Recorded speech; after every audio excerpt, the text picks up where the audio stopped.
2 pirasong itlog lang at kamote. Hindi mo na kailangan bumili pa ng tinapay sa bakery.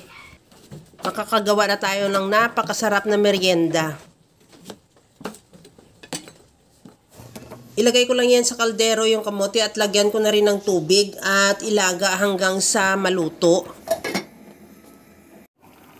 Para malaman lang natin luto na, tusukin lang ng tinidor at pagkatapos niyan, palamigin muna at balatan.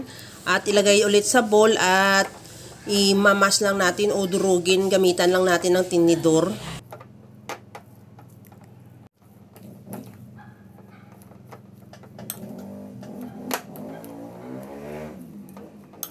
Okay na rin tong ating kamote. Maglagay na ako ng 2 pirasong itlog. Ihalo ko lang din hanggang sa magmix lang yung itlog sa kamote.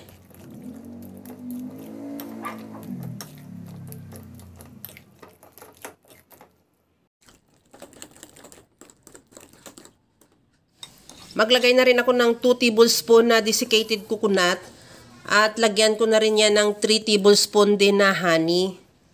At ihalo lang habang ginagawa ko yan mga kalasa. Kung bago ka pa lang sa aking channel, welcome. At huwag kalimutan mag-subscribe at i-click ang bell button para sa mga notification. At kung dati ka pa, welcome back at i-follow mo na rin ako sa aking Facebook page Lasang Pilipina. Pagkatapos niya, maglagay ako ng mantika sa kawali. Ibabrush ko lang at siguraduhin mo lang lahat na part ng kawali ay malagyan ng mantika para hindi dumikit mamaya yung ating kamote. Pagkatapos niya, ibuhos ko lang o ilagay ko na lahat yung ating mixture. At ipa-flatten lang sa kawali hanggang sa mag-flat lang yung ating kamote. Pagkatapos niyan, takpan at lutuin lang sa napakamahinang apoy ng at least mga 30 minutes. Pagka nag-set na, makita mo na nag-set na rin yung taas, pwede na natin yan baliktarin. Gamitan ko lang din yan ng plato para ma-upside down natin yan. At pagkatapos yan, antayin na lang din na maluto din yung kabilang side at saka tanggalin na rin natin yan sa kawali at palamigin muna. At ready to serve na yung ating napakasarap na kamote bread. Kaya mga kalasa, kung nagustuhan mo yung ating video, please like na lang at pakishare na rin sa inyong mga friends. At kung bago ka pa lang sa aking channel, subscribe na at i-click mo na rin ang bell button para sa mga notification.